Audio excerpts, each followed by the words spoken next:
Ayan guys, dahil maulan dito sa amin ngayon, titignan natin yung ilog kung gaano na siya kataas. Kasi kapag tumaas na yung ilog dito sa amin, delikado na. So yan, natatanaw na natin dito. So yan na yung ilog dito guys. My God. Naglalim na siya. Lakas ng agos.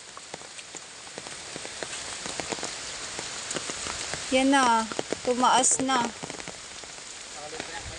Hay, ano kasi ngayon, low tide daw? Low tide pa? Bababaw eh, pero pagka ano yan, tataas. Mag-ulan pa to maghapon. O ayan. Ganyan po yung sitwasyon dito sa amin ng ilog. Ha? Kaya nga.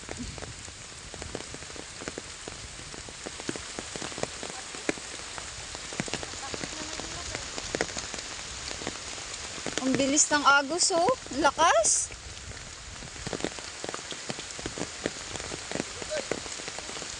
Ligo ka na, Doy.